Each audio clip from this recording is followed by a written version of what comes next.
There is a seduction in the idea of the great man. Throughout history, we have told ourselves a comforting story. That if we simply place the right person in power, if we find a leader with enough will, enough strength, and enough business acumen, they can grab the wheel of history and steer us away from the cliff. We look at the White House, that pristine symbol of executive authority, and we imagine that the person sitting behind the resolute desk possesses the power to rewrite the laws of gravity. Donald Trump has returned to that desk with a promise. It is a promise that resonates with millions of Americans who feel the ground shaking beneath their feet. He has promised to fix the economy. He has promised to restore a golden age of prosperity. And let us be charitable and assume, for the sake of this analysis, that he is entirely sincere. I actually believe he wants to fix it. Why wouldn't he? No president wants to preside over a collapse. He is a builder by trade, a man who sees the world in terms of structures, deals, and leverage. He looks at the American economy and sees a distressed asset, a fixer-upper that just needs the right management to turn a profit again. But there is a problem. It is a problem that lurks in the silence between political speeches. It is a problem that does not care about election results, campaign promises, or executive orders. The economic crash that is building on the horizon, the one that models suggest will arrive with devastating force around 2026, is bigger than Donald Trump. It is bigger than Joe Biden. It is bigger than the Republican or Democratic parties.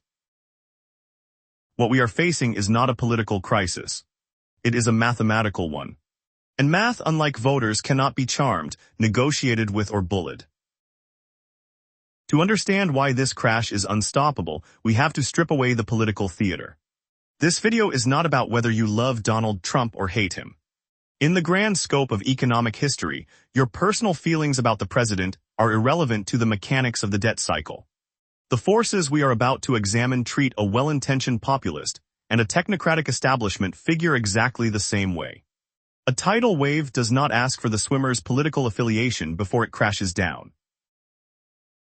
The crisis that is coming, the one that will likely define the next decade of human life, was set in motion long before Donald Trump entered politics. It was set in motion before many of the current players in Washington were even born. We are living through the final, sputtering engine strokes of a machine that has been running on bad fuel for 50 years. We are the inheritors of 5 decades of compounding errors, short-term thinking, and easy money. We have now arrived at the point in the story where the plot holes can no longer be ignored. Let's start by acknowledging the reality of the man in charge. Donald Trump is not stupid. Critics often mistake his bombastic style for ignorance, but that is a dangerous underestimation. The man understands the vocabulary of money. He has spent a lifetime navigating the treacherous waters of debt, leverage, bankruptcy, and restructuring. He knows how banks think. He knows what happens when cash flow dries up. In many ways, he is the most financially literate president we have had in modern times simply because he has lived in the trenches of the private sector. I genuinely believe he looks at the national balance sheet and thinks he can deal his way out of it. He believes that with enough deregulation, enough tariffs, and enough pressure on the Federal Reserve, he can grow the economy faster than the debt consumes it. He views the U.S. economy as a massive corporation that needs a turnaround artist. But here is the brutal, cold truth that no advisor will tell him to his face.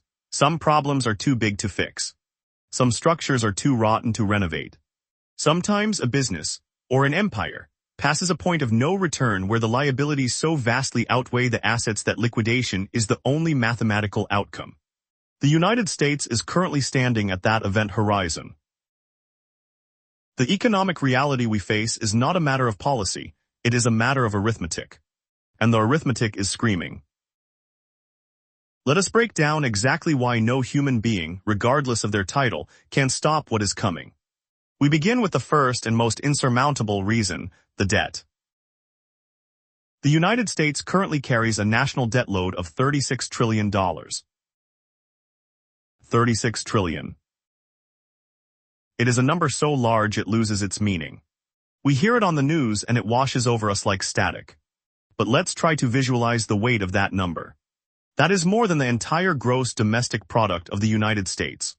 We now owe significantly more than the value of everything we produce, sell, and create in a single year. We are like a household that earns $50,000 a year but owes the bank $100,000, and instead of paying it down, we are borrowing more just to pay the electric bill. And this pile of debt is not sitting still. It is alive. It is growing. It is consuming. We are adding approximately $2 trillion to the national debt every single year. Under Donald Trump's first term, despite a booming stock market, the debt grew by $8 trillion. Under Joe Biden, it grew by another $7 trillion. Do you see the pattern? It does not matter which team wears the jersey. The debt clock only ticks in one direction. Now a defender of the system might say, Trump will cut spending, he will slash the bureaucracy. And theoretically he could try. He could walk into the Oval Office with a red pen and start crossing out government agencies. He could fire federal workers. He could try to balance the budget through sheer force of will. But here is where the trap snaps shut. The math simply does not work anymore. The most terrifying line item in the federal budget is not foreign aid, it is not welfare for the poor, and it is not even the military. It is net interest on the debt. Because we borrowed so much money for so long, and because interest rates are no longer at zero, the cost of simply servicing our past mistakes has exploded. We are now paying over $1 trillion per year just in interest. Let that sink in. $1 trillion a year. That is money that buys absolutely nothing. It does not build a single bridge. It does not educate a single child. It does not pay for a single soldier's salary. It is simply the fee we pay to the bond market for the privilege of not having gone bankrupt yet. This interest payment is now larger than our entire defense budget. It is larger than what we spend on almost any other government program. And it is mandatory. You cannot default on the interest without collapsing the global financial system. So let's look at the ledger. The federal government collects about $4.5 trillion a year in tax revenue. That is our income. Now look at the expenses that are politically untouchable. First, you have Social Security. That costs about $1.4 trillion a year. Second, you have Medicare and health programs. That's another trillion. Third, you have the defense budget. That is roughly $850 billion. And fourth, you have that new monster, interest on the debt at over $1 trillion. Do the math. Just those four items, Social Security, Medicare, defense, and interest, add up to over $4 trillion. Our income is $4.5 trillion. Our fixed, untouchable costs are over $4 trillion. That leaves almost nothing for everything else. The roads, the FBI, the Department of Education, veterans benefits, national parks, space exploration. All of that has to be paid for with borrowed money because the entire tax revenue of the United States is consumed by the Big Four. This is the definition of a debt spiral. If Trump wants to actually stop the debt from growing, he doesn't just need to trim the fat. He doesn't need to just cut waste, fraud, and abuse. That is a myth. To balance the budget, he would have to cut into the bone. He would have to look at the American people and say, I am cutting your Social Security. Politically, that is suicide. There are 70 million retirees who vote. They paid into the system their whole lives, and they view that check as their property. If he cuts it, his base revolts. If he cuts Medicare, he loses the seniors. If he cuts the defense budget in a time of global instability, he is accused of weakening America and surrendering to our enemies. So he cannot cut the main drivers of spending. And he cannot stop the interest payments. As the debt grows, the interest payments grow. As the interest payments grow, they consume more of the budget, forcing the government to borrow even more just to keep the lights on. It is a feedback loop from hell. We are borrowing money to pay the interest on the money we borrowed. This is why I say the crash is mathematical. It is not a matter of ideology. A Democrat cannot solve this because they refuse to cut entitlements. A Republican cannot solve this because they refuse to raise taxes or cut defense. And neither of them can solve the interest payment problem because that is dictated by the bond market. We have built a machine that requires exponential growth in debt just to remain stable. But exponential growth cannot continue forever in a finite world. Eventually the curve goes vertical and the system breaks. Trump is walking into a trap that was laid decades ago. He is taking command of a ship that has already hit the iceberg. The water is already flooding the lower decks.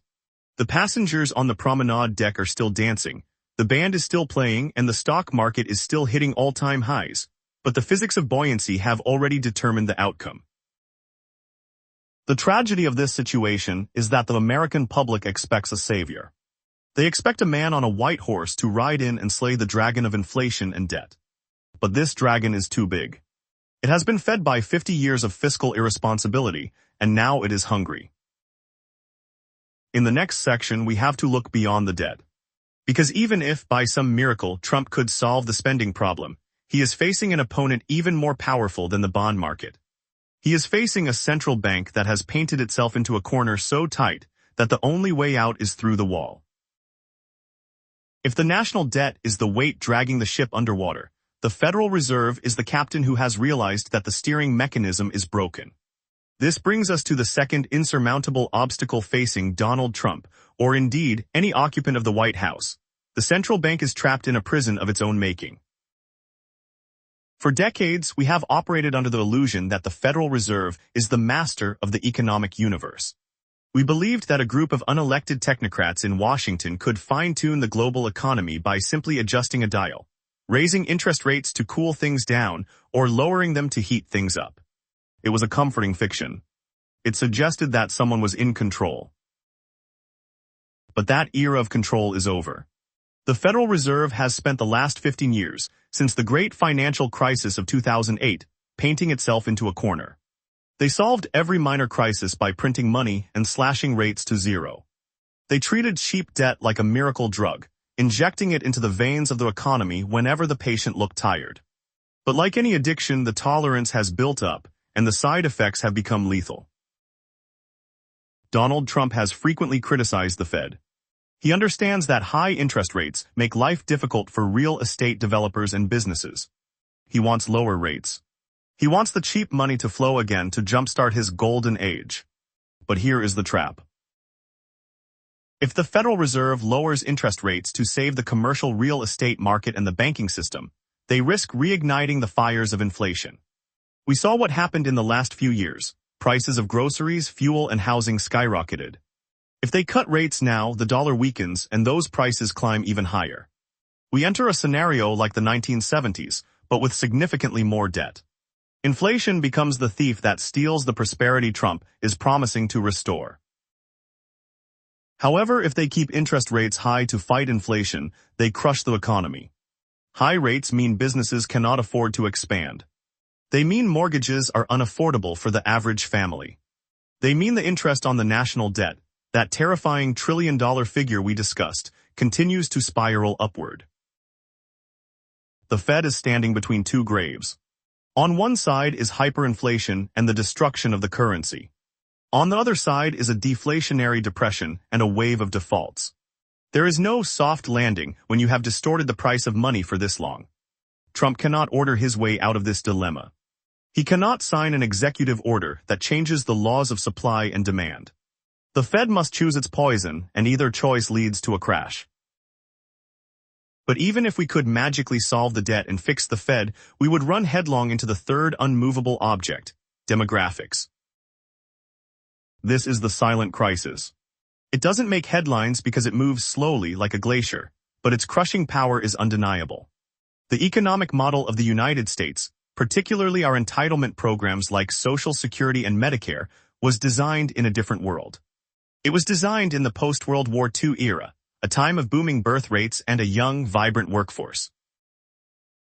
In 1950, there were 16 active workers contributing taxes for every one retiree drawing benefits. It was a robust pyramid, with a massive base of labor supporting a small tip of retirees. The math was easy. The burden was light. Today, that pyramid has inverted. As the baby boomer generation, the largest and wealthiest generation in history, leaves the workforce, the math breaks. 10,000 Americans turn 65 every single day. That is nearly 4 million people, a year moving from being net contributors to the economy to being net beneficiaries. Today, the ratio is not 16-1. It is fewer than 3 workers for every retiree. By 2030, it will be approaching 2-1. You cannot fix this with policy.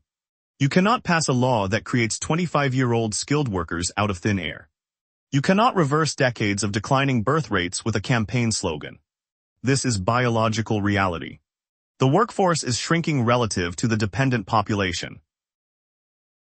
Trump's supporters often suggest that economic growth will solve this, or that perhaps immigration reform is the answer. But strict immigration policies, which are a cornerstone of his platform, mathematically exacerbate this specific problem by limiting the inflow of new labor. And even if the borders were thrown wide open, which is politically impossible, it takes decades for new populations to integrate, gain skills, and reach peak earning potential. The demographic cake is already baked. The crash of the entitlement systems is not a possibility, it is an actuarial certainty. The promises made to the boomers cannot be kept with the current tax base. Something has to give. Then we must look outward to the fourth reason why this crisis is beyond presidential control, the global revolt against the US dollar. For 50 years, the United States has enjoyed an exorbitant privilege. Because the dollar is the world's reserve currency, and because oil is traded in dollars, every nation on earth has been forced to hoard our currency and buy our debt. This insatiable global demand for dollars allowed the U.S. government to run deficits that would have destroyed any other nation. We exported our inflation to the rest of the world. But the world is tired of this arrangement. We are witnessing the most significant geopolitical shift since the fall of the Berlin Wall. It is the rise of the BRICS nations, Brazil, Russia, India, China, South Africa, and their new partners. These nations are actively building an alternative financial infrastructure. They are trading in local currencies. They are buying gold at record rates. They are creating payment systems that bypass the US-controlled SWIFT network. The most alarming signal came when Saudi Arabia, the linchpin of the Petrodollar system, signaled its willingness to accept Chinese yuan for oil. This is the unraveling of the 1974 deal that secured American hegemony. Donald Trump is a negotiator. He believes he can use tariffs and threats to force countries to stay in line. But you cannot force the entire world to trust you when you have weaponized your currency.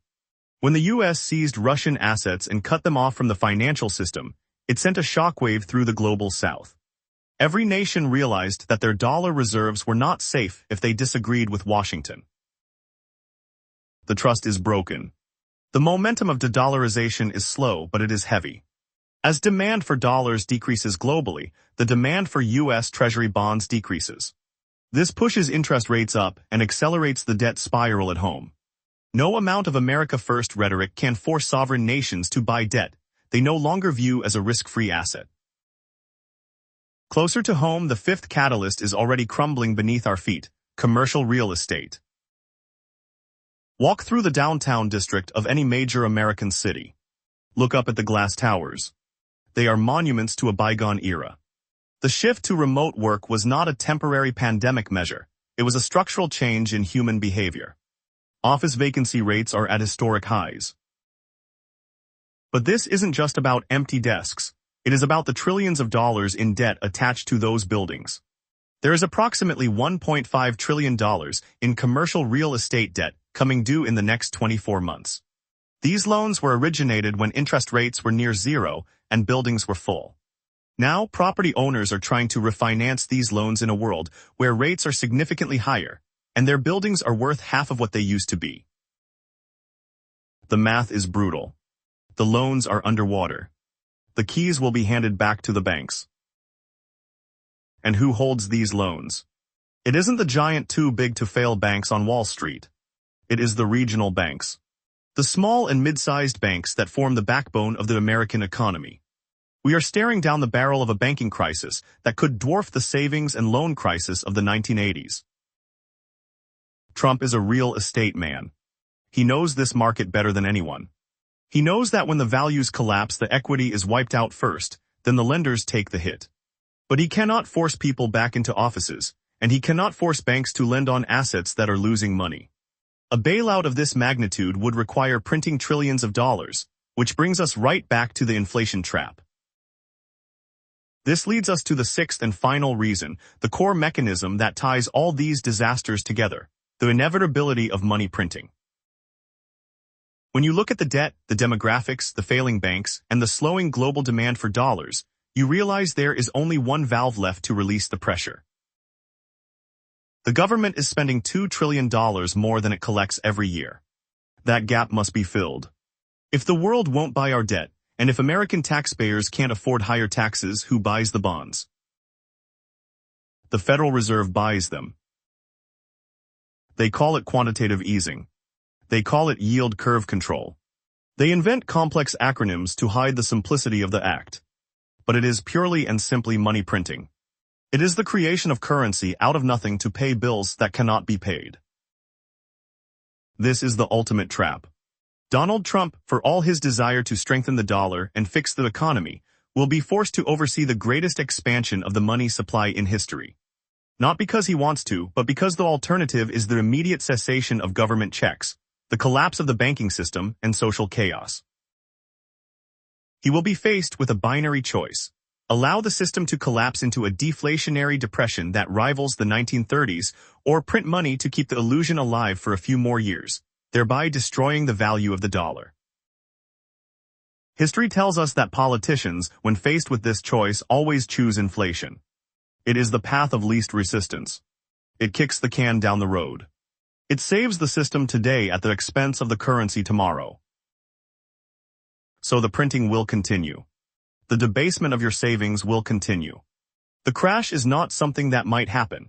The crash is the devaluation of your labor and your life energy as the system desperately tries to inflate away its mistakes. The tragedy of the Trump fix is not that he lacks the will. It is that he has arrived at the scene of the accident 50 years too late. The car is already totaled. He is merely arguing with the tow truck driver. But if the crash is inevitable, if the math is locked in, what does that mean for you?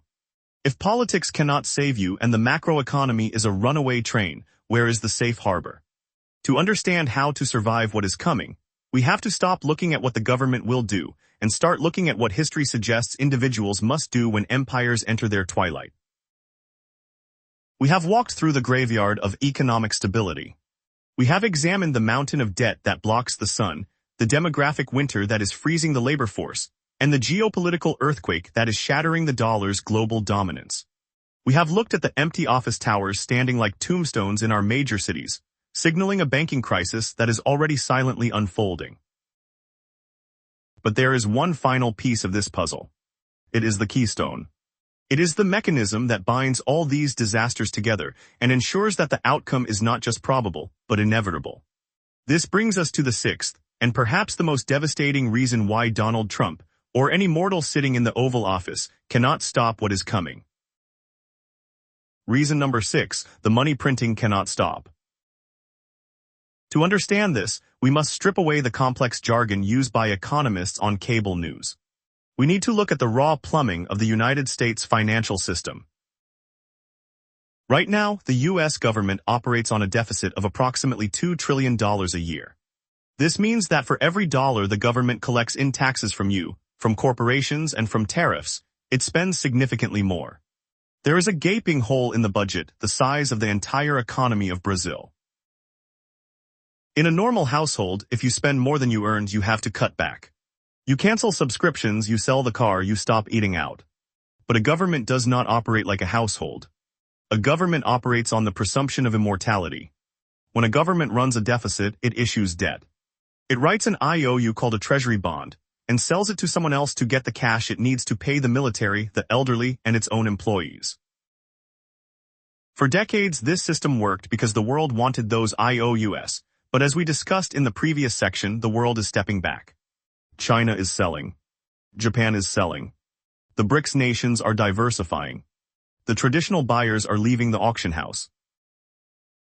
So who is left to buy the debt? Who provides the cash to fill that $2 trillion black hole every single year? There is only one buyer left with pockets deep enough, and that buyer is the Federal Reserve. This is where the trap snaps shut. The Federal Reserve does not have tax revenue. It does not have savings. It has a computer. And on that computer, it can add zeros to its own balance sheet. It creates currency out of thin air, magic money, and uses it to buy the government's debt. They dress this up in polite language. They call it quantitative easing. They call it monetary accommodation. They call it balance sheet expansion. These are sanitized terms designed to keep the public calm. But let us call it what it actually is. It is the monetization of debt. It is printing money to pay the bills. Donald Trump knows this. He has railed against it in the past. He understands that you cannot print your way to prosperity any more than you can drink your way to sobriety. But imagine for a moment that he decides to stop it. Let's play out the scenario. President Trump enters office and says, "No more printing. We are going to live within our means. The Fed must stop buying the debt." What happens the next morning? Without the Federal Reserve buying bonds, the demand for U.S. debt collapses. To attract buyers, the interest rate on those bonds would have to skyrocket. We wouldn't see rates at 4 or 5%. We would see 10, 12, perhaps 15%. The moment rates hit those levels, the interest payment on the national debt, that $1 trillion figure we spoke of earlier, would double or triple. The U.S. government would instantly become insolvent. It would not be able to pay the interest, let alone the principal. Washington would have to shut down. Social Security checks would stop. The military would not be paid. The global financial system, which uses U.S. Treasury bonds as the risk-free collateral for everything, would vaporize. It would be an immediate, catastrophic collapse of Western civilization's financial architecture. So Donald Trump will not do that. No president would. The alternative is too terrifying. Instead, he will be forced to choose the other path. He will pressure the Fed to keep rates manageable. He will allow and even encourage the printing of money to ensure the government stays open and the checks keep clearing. And this is the insidious nature of the crash we are facing. We often imagine a crash as a stock market chart pointing straight down, a deflationary bust like 1929 where prices fall and cash is king. But that is not the crash of 2026. The crash of 2026 is likely to look very different. It is likely to be an inflationary melt-up. Because the printing cannot stop, the supply of dollars will continue to expand. As more and more dollars chase the same amount of goods and services, the value of each individual dollar dies a little bit more. This is the definition of inflation. It is not that prices are going up, it is that your money is going down. Under a Trump presidency, faced with the choice between an immediate depression or continued inflation, the administration will choose inflation. They will choose to kick the can down the road. They will choose to sacrifice the value of the currency to save the structure of the system. This leads to a phenomenon known as the crack-up boom. The stock market might actually go up. Real estate prices in nominal terms might rise. Trump might even point to the Dow Jones hitting 50,000 as proof of his success. But it will be a mirage. The numbers will be higher, but the purchasing power will be lower. You might have twice as much money, but a loaf of bread costs 3 times as much. This is the trap. The mathematical inevitability is that the debt must be inflated away. The $36 trillion owed can never be paid back in valuable dollars. It can only be paid back in funny money, in dollars that have been printed into worthlessness. And this is why the crash is unstoppable. It is not a malfunction of the machine. It is the machine doing exactly what it was designed to do in its final stages. We are witnessing the end of a long-term debt cycle, a pattern that has repeated throughout history, from the Roman Empire to the Weimar Republic to the British Empire. Empires do not usually fall because they are conquered by foreign armies. They fall because they debase their currency to pay for their excesses, until the faith of the people in that currency evaporates. So where does that leave us? I told you at the beginning that this video wasn't about politics. And I hope now you see why. If you are waiting for Donald Trump to save your 401k, or for Joe Biden to save your pension, or for the Federal Reserve to save your savings account, you are waiting for a rescue boat that has already been scuttled. The government cannot save you because the government is the debtor that needs to be bailed out. And they are going to bail themselves out by diluting your wealth. This sounds hopeless, but it is actually the most empowering realization you can have. Once you accept that the macroeconomy is a runaway train that no conductor can stop, you stop trying to fix the train, and you start focusing on how to get off the tracks. The crash of 2026 is a transfer of wealth. History shows us that during these great debt resets, wealth is not destroyed, it merely changes hands. It moves from the unprepared to the prepared. It moves from those who hold paper promises to those who hold hard assets. It moves from those who trust the system to those who build their own resilience. We are entering an era where the rules of the last 40 years no longer apply. The 60/40 portfolio of stocks and bonds is a relic of a low-inflation world. The idea that you can simply park your money in a savings account and retire comfortably is a lie that is currently being dismantled by the inflation rate. Survival in the coming years requires a shift in mindset. It requires becoming your own central bank. It means understanding that true wealth is not a number on a screen, but the ownership of things that cannot be printed. Gold, silver, land, productive businesses, essential commodities, Bitcoin, assets that have no counterparty risk. Donald Trump is a builder. He understands tangible assets. If you watch what the wealthy do, not what they say, you see them moving into these safe harbors. They are buying farmland. They are accumulating precious metals. They are securing energy resources. They are preparing for a world where the dollar is just one currency among many, and perhaps not the strongest one. The great man theory of history is comforting, but it is false. No president can reverse the laws of mathematics. The avalanche has already been triggered. The snow is already falling. The only choice left is where you choose to stand when it hits. The crash of 2026 is coming. It was written in the ledger decades ago. The debt, the demographics, and the devaluation have sealed our fate. But while the nation may face a reckoning, you do not have to go down with the ship. The era of blind trust is over. The era of personal responsibility has begun. Do not look to the White House for salvation. Look to history. Look to the fundamentals. And start building your ark, because the rain has already started to fall.